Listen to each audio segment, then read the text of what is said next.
श्रोत्यांनो, आज आम्ही गणना ह्या पुस्तकाचं अध्ययन सुरू करणार आहोत. ह्या पुस्तकाचा परिचय आजच्या अध्ययनात आम्ही करून घेणार आहोत आणि त्यानंतर पुढच्या कार्यक्रमापासून ह्या पुस्तकाचा पहिला अध्याय आम्ही अभ्यासणार आहोत. गणना ह्या पुस्तकाला ग्रंथपंचक अर्थात पहिल्या 5 पुस्तकात ॲरिथमॉय अर्थात गणितशास्त्र म्हणण्यात येते, जे पहिल्या व 26 अध्यायात झालेल्या जनगणनेवरून ह्या पुस्तकाला देण्यात आलेले नाव आहे. निर्गममध्ये ज्या कथेला सोडण्यात आले तेथून गणना ह्या पुस्तकाचा आरंभ होतो. हे ग्रंथपंचकातले 4थे पुस्तक आहे. आपल्या स्मरणात असेल श्रोत्यांनो की उत्पत्तीच्या पुस्तकात जे ग्रंथपंचकातले पहिले पुस्तक आहे त्यात आम्हाला निर्मिती, मानवाचे पतन आणि अनेक गोष्टींच्या सुरुवातीविषयी वाचायला मिळाले. आमच्याजवळ इस्रायलाच्या सुरुवातीविषयीचा वृत्तांत आहे. आतापर्यंत आम्ही जो अभ्यास केला त्यामध्ये राष्ट्राचा नाही, परंतु एक वाढता परिवार जो दुष्काळापासून वाचण्यासाठी इजिप्तकडे रवाना होतो त्याचा वृत्तांत आम्हाला अभ्यासायला मिळाला. निर्गममध्ये आम्हाला दिसतं की तो परिवार इजिप्तमध्ये नंतर एक राष्ट्राच्या रूपात परिवर्तित होतो. हे लोक गुलामगिरीत इजिप्तच्या लोकांसाठी कशाप्रकारे विटा तयार करीत होते, कशाप्रकारे त्यांची गुलामगिरी करीत होते हे आम्हाला आढळते. आणि मग आम्हाला आढळते की मोशेद्वारे परमेश्वर कशाप्रकारे त्यांना अरण्यातून नेतो आणि सिनाय पर्वताकडे नेऊन त्यांना बरेच काही शिकवतो आणि त्यांची सोडवणूक करतो. लेवीच्या पुस्तकात आम्ही इस्रायलांना परमेश्वर कशाप्रकारे सिनाय पर्वताजवळ नियमशास्त्र देतो आणि निवास मंडपाविषयी सांगतो हे अभ्यासले. परमेश्वर त्यांना स्वतःकडे बोलावतो आणि कशाप्रकारे परमेश्वराकडे यायचे ह्याविषयी सुद्धा त्यांना शिकवण देतो.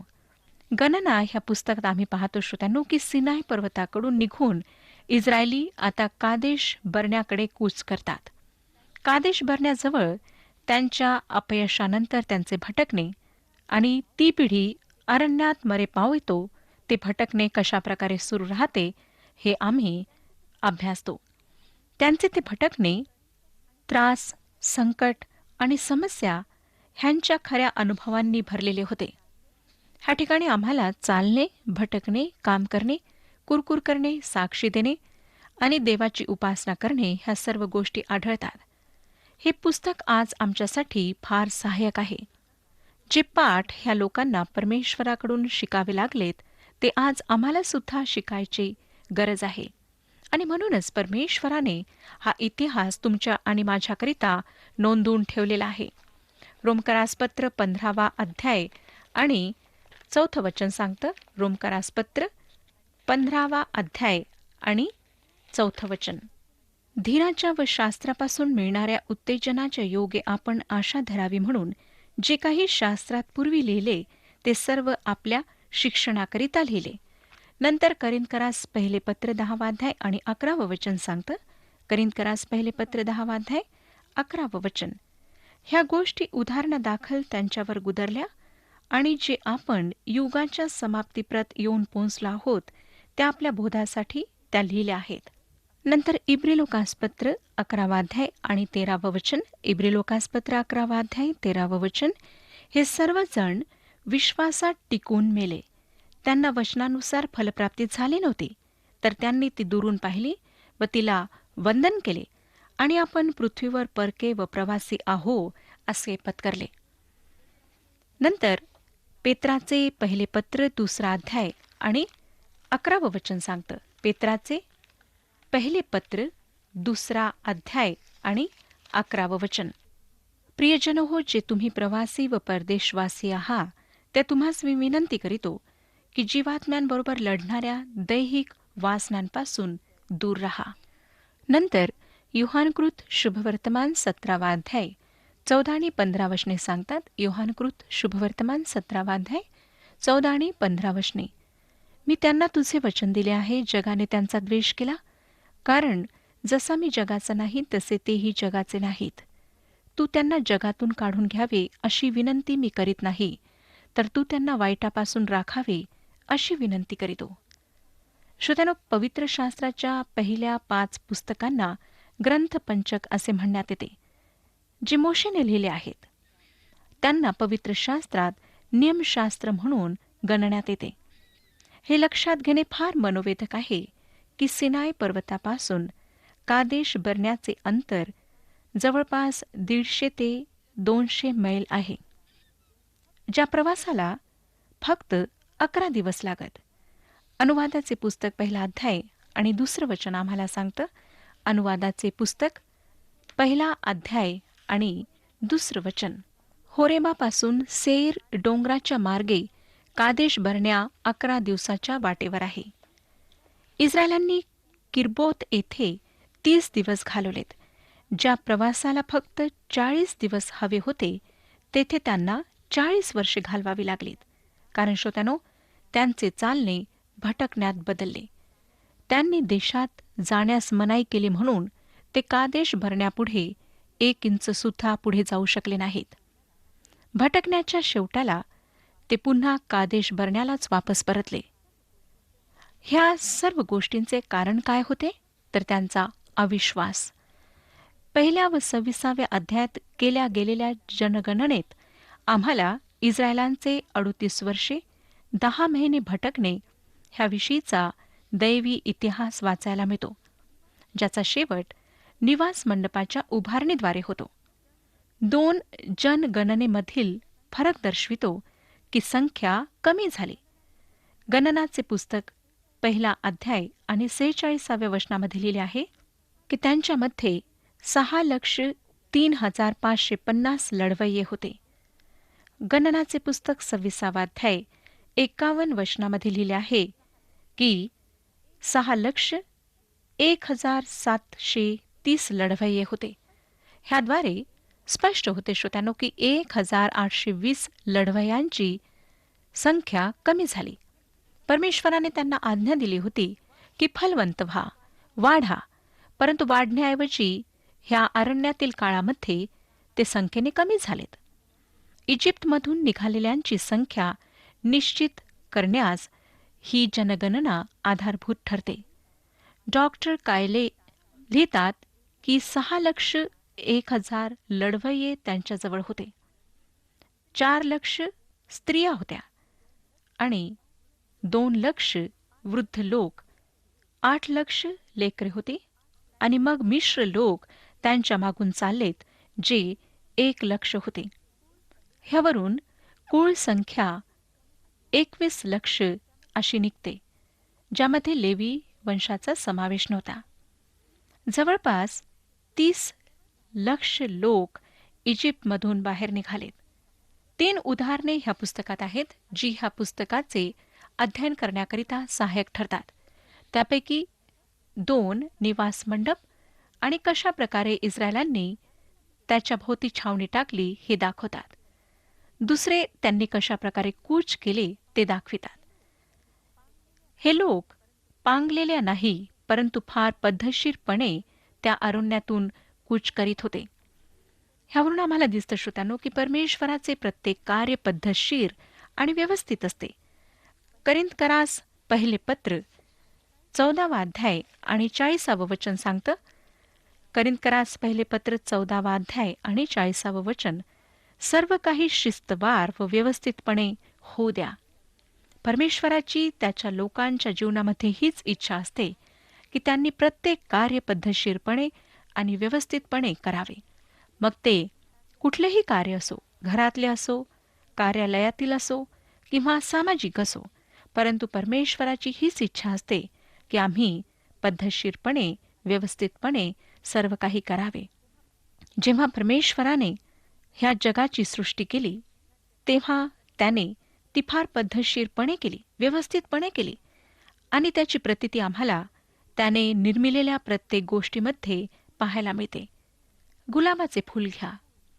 गुलाबाचे फूल अस्ताव्यस्त नसते, परंतु त्याची रचना फार व्यवस्थितपणे, पद्धतशीरपणे केलेली आढळते आणि ही रचना पाहून आम्हाला खरोखर आश्चर्य वाटते. झाडाकडे पहा. झाडाची रचना सुद्धा फार व्यवस्थितपणे केलेली असते. फळाची रचना पहा. एखादं सफरचंद घ्या किंवा डाळिंब घ्या, किती सुंदर रचना आम्हाला आतमध्ये पाहायला मिळते. संत्र्याची रचना पहा, मोसंबीची पहा. प्रत्येक गोष्टीमध्ये आम्हाला पद्धतशीरपणा, व्यवस्थितपणा आढळतो. ह्या विश्वाची रचना जेव्हा आम्ही पाहतो श्रोत्यानो, तेव्हा सुद्धा आम्हाला कळते की परमेश्वराने किती सुंदर रीतीने सर्व रंग विखरलेले आहेत, कशाप्रकारे सुंदरपणे प्रत्येक गोष्टीची त्याने रचना केली आहे. पक्ष्यांकडे पाहिल्यास, शेतांकडे पाहिल्यास, जंगलाकडे पाहिल्यास आणि आकाशाकडे पाहिल्यास आम्हाला कळतं की तो किती सुंदर एक कलाकार आहे. आम्ही अशा विश्वास राहत आहोत जेथे आम्हाला सर्वत्र व्यवस्थितपणा आणि पद्धतशीरपणा आढळतो आणि प्रत्येक ठिकाणी आम्हाला परमेश्वराचे सामर्थ्य प्रगट झालेले दिसते. श्रोत्यांनो, गणना ह्या पुस्तकाला कूच करणे व हजेरी घेणे यांचे पुस्तक असेही म्हटले आहे. या पुस्तकाला अरण्यातील भटकंती, सिनाय ते कनान या वचनदत्त भूमीच्या सीमेपर्यंत असेही म्हणता येईल. ही भटकंती सुमारे 40 वर्षे चालली होती.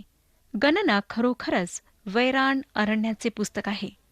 कादेश बर्न्या येथे इस्रायलने गैरवर्तन केले, त्यांची दयनीय अवस्था झाली आणि परिणामी ते रानावनात कसे भटकत राहिले ह्याचे वर्णन ह्या पुस्तकात आम्हाला वाचायला मिळते. त्या काळच्या अनेक समर्थ राष्ट्रांचा इतिहास काळाच्या उद्रात गडप झाला, परंतु तुलनेने अल्प अशा या लोकांचा वृत्तांत मात्र परमेश्वराने राखून ठेवला आहे. जगाचे तारण करणारा मसीहा याच लोकांमधून येणार होता, हेच ते कारण आहे. श्रोत्यानो, देव त्यांचे सर्व काही सहन करीत होता. त्याचेही हेच कारण होते. त्यांना स्वतःसाठी ठेवावे, राखावे अशी देवाची इच्छा होती. त्यांच्या बाबतीत जे घडले ते सर्व आम्हाला उदाहरणे असे आहेत. शिस्त लावणे हाच विचार प्रामुख्याने ह्या पुस्तकात आम्हाला आढळतो. मोशेने लिहिलेले हे 4थे पुस्तक आहे. कोणीतरी म्हटले आहे की या पुस्तकांचा क्रम असा आहे: उत्पत्तीमध्ये मानवाचा विनाश दिसतो, निर्गममध्ये मानवाचा उद्धार झाला, लेवियमध्ये मानवाने उपासना केली, गणनामध्ये सेवा करणारा मानव आम्हाला दिसतो. नियमशास्त्रानेही हाच क्रम लावून दिला आहे. तारण पावलेला माणूसच देवाची सेवा आणि उपासना करू शकतो. आमचे तारण सेवा करण्यासाठीच झाले आहे हे विसरू नका. चांगली कामे केल्याने आमचे तारण झालेले नाही, तर चांगली कामे करण्यासाठी आमचे तारण झाले आहे. नियमशास्त्राच्या आधारे आम्ही वचनदत्त प्रदेशापर्यंत येऊन पोहोचतो, परंतु आमचा दिव्य परमेश्वर, आमचा प्रभू येशू ख्रिस्त आम्हाला आत नेण्यास समर्थ आहे. नियमशास्त्र आम्हाला ख्रिस्ताकडे नेणारे शिक्षक आहे असे पॉल म्हणतो. नियमशास्त्र आमचे तारण करू शकत नाही श्रोत्यानो, कारण वचन आम्हाला इफिस्करास पत्र 2 अध्याय आणि 9व्या वचनात सांगतं, कोणी आढ्यता बाळगू नये म्हणून कर्मे केल्याने आमचे तारण झालेले नाही. लेवियमध्ये एका विश्वासणाऱ्याने उपासना कशी करावी ते सांगण्यात आले आहे. गणनामध्ये विश्वासणाऱ्याच्या वर्तनाचा विचार करण्यात आला आहे. लेवियमध्ये आम्हाला विश्वासणाऱ्याचे खास अधिकार आढळतात. गणनामध्ये सर्व रानेवणे हेच कवायतीचे मैदान आहे. 5 नावे लक्षात ठेवलीत तर गणना या पुस्तकाची रूपरेषा मनात नक्की ठसू शकेल. मोशे एक थोर नेता, अहरोन प्रमुख याजक, मोशेचा भाऊ, मिर्याम मोशे व अहरोन यांची बहीण, यहोशवा आणि कालेब धैर्याने देवावर विश्वास ठेवणारे 2 हेर, कनान देशात प्रवेश करणारे त्या पिढीतले 2च पुरुष. या पुस्तकामधील भौगोलिक प्रवास अशा प्रकारचा आहे: सिनाय ते कादेश, कादेशपासून पुन्हा कादेशपर्यंत, कादेशपासून थेट कनानच्या सीमेवर. इस्रायल लोकांनी हा बोध घेतला: पहिला, बिकट प्रसंगी माणसावर नव्हे तर देवावर भरोसा ठेवावा. नंतर दुसरा, की देव त्याच्या संपत्तीनुरूप त्यांच्या सर्व गरजा भागवेल. आम्हाला दिसतं श्रोत्यानो की त्याने त्यांना अन्न दिले, त्याने त्यांना मांस दिले, त्याने त्यांना पाणी दिले, त्याने त्यांना पुढारी दिले, त्याने त्यांना वचनदत्त भूमी दिली. आणि ह्या सर्व गोष्टी गणना ह्या पुस्तकामध्ये आम्हाला अभ्यासायला मिळणार आहेत. देवाने सांगितल्याप्रमाणे त्याच्या लोकांनी त्याचीच उपासना केली पाहिजे आणि ती उपासना त्याने सांगितल्याप्रमाणे केली पाहिजे. देवाने इस्रायल लोकांना कनान देश देण्याचे अभिवचन दिले होते. इस्रायलच्या संतानाने थेट त्या देशामध्ये जावे अशी देवाची योजना होती. परंतु लोकांना ते मान्य नव्हते. कादेश येथे यहोशवा व कालेब यांच्या व्यतिरिक्त जे 20 वर्षाहून अधिक वयाचे होते ते सर्व मरणार असे देवाने सांगितले. या 40 वर्षांच्या भटकंतीच्या काळात नवी पिढी उदयास आली आणि अखेरीस इजिप्त सोडून निघाले तेव्हा इस्रायल लोकांची संख्या होती तेवढीच पुन्हा झाली. श्रोत्यानो, जेव्हा आम्ही ह्या पुस्तकाचं अध्ययन करणार आहोत तेव्हा बऱ्याच आत्मिक गोष्टी परमेश्वर आम्हाला शिकवणार आहे. म्हणून अवश्य अध्ययनामध्ये रोज भाग घ्या आणि स्वतः वाचून पहा की खरोखर परमेश्वर ह्या पुस्तकाच्याद्वारे आम्हाला काय शिकवणार आहे. मला खात्री आहे की आम्हातील प्रत्येकाला आशीर्वाद प्राप्त होणार आहे. म्हणून अध्ययन सुरू करण्यापूर्वी मी आपणाला विनंती करते की जर आपणाजवळ जुना करार आहे तर अवश्य गणना हे पुस्तक वाचायला सुरुवात करा आणि वाचून सर्व गोष्टी ध्यानात ठेवा आणि जेव्हा आम्ही अध्ययन करू तेव्हा त्या अवश्य आपल्या कामी येतील. श्रोत्यानो, मी आपणाला हे सांगू इच्छिते की परमेश्वराची इच्छा आहे की आम्ही आमच्या जीवनामध्ये व्यवस्थितशीरपणा आणि पद्धतशीरपणा शिकावा. प्रत्येक कार्य आम्ही चांगल्या प्रकारे करावे. पुष्कळदा आम्ही आळशीपणाने काही कार्य करण्याकरिता मागे पुढे पाहतो आणि कसं करून ते सोडून देतो. परंतु परमेश्वराची हीच इच्छा असते की जे काही कार्य आम्ही करणारे आहोत ते कार्य आम्ही चांगल्या प्रकारे करावे. लक्षात ठेवा श्रोत्यानो, तुम्ही घरात काम करणारे असा, ऑफिसमध्ये काम करणारे असा, शाळेमध्ये शिक्षक असा, काहीही करणारे असा, जे काम तुम्हाला सोपवण्यात आलेले आहे ते काम मन लावून करा, पद्धतशीरपणे करा आणि व्यवस्थितपणे करा, ज्याद्वारे फक्त तुमचीच प्रशंसा होणार नाही तर परमेश्वराला सुद्धा त्याद्वारे आनंद प्राप्त होईल. परमेश्वर तुम्हाला पाहत आहे. तुमचं जीवन तो निरखित आहे. म्हणून नेहमी परमेश्वराचं भय बाळगून प्रत्येक कार्य करा. परमेश्वर आपणा सर्वांस आशीर्वाद देवो.